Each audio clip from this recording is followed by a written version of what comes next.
Hello everybody, welcome back.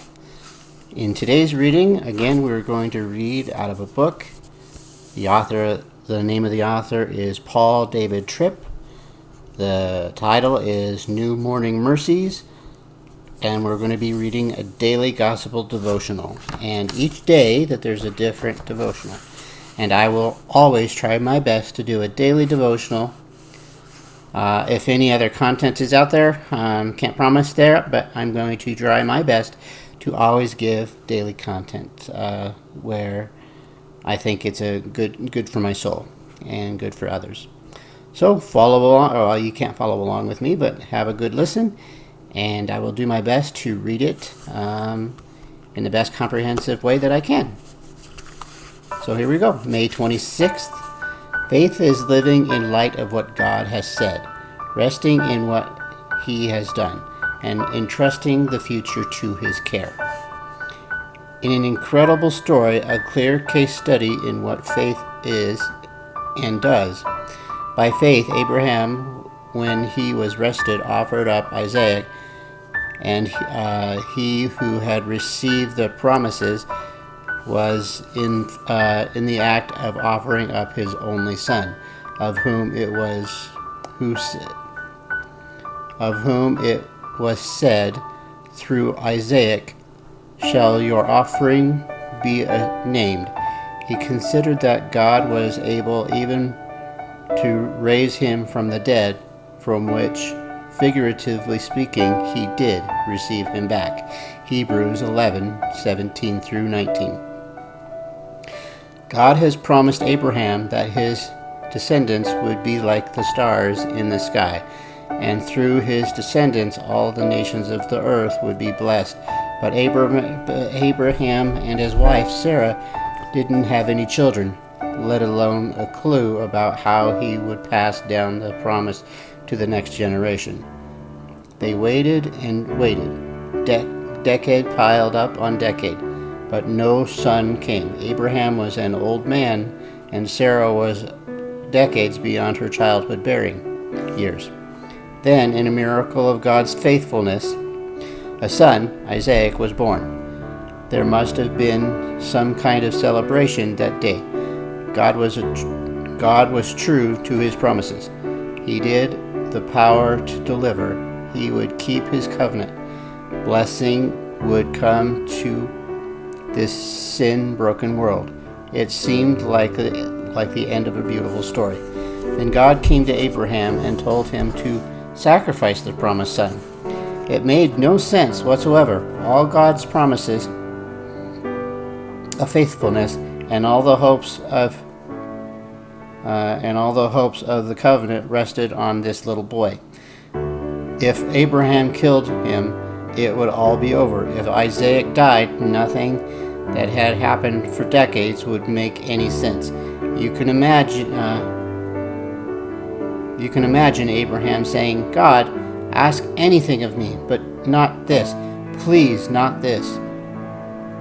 You promised me a son. I waited in faith, and now you want me to kill him. God, I just don't understand." We don't know all the emotions that were inside Abraham, but there is a little hint of angst and anger in his reactions. Abraham immediately began to prepare to do what God had called him to do. We know that the grace had visited and transformed the heart of this man, or he would not have been able to react as he did.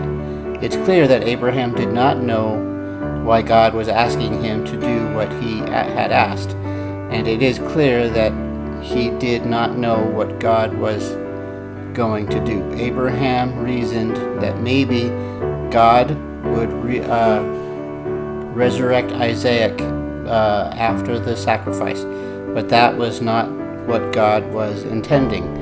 This is where this passage exposes what faith is about.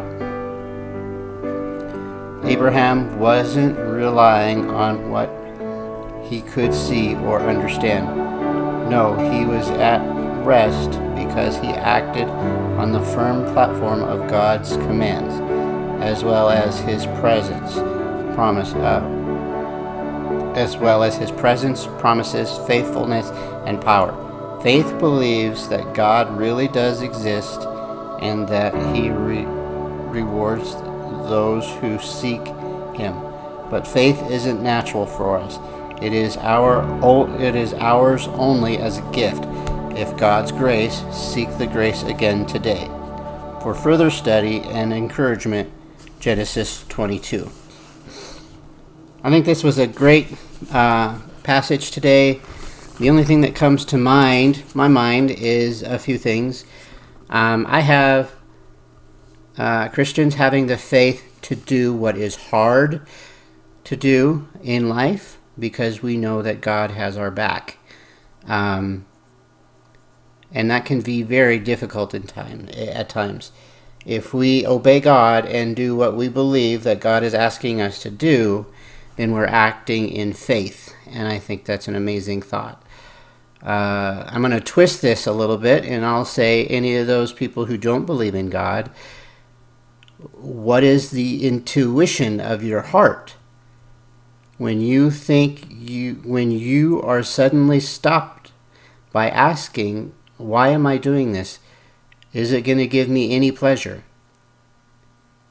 That in itself is a third, an emotion in your mind that says, this is wrong, I shouldn't do it, so I'm going to stop. I can't quite put my finger on exactly what I'm talking about, but even the non-believers have this intuition about what is right and what is wrong. So with that said, I definitely thank you for being along with this very short and subtle reading. Again, my videos will not be edited except for music in the background. May you be blessed in life and or rested in life, in whichever direction you follow. Have a good day, everyone. Bye-bye.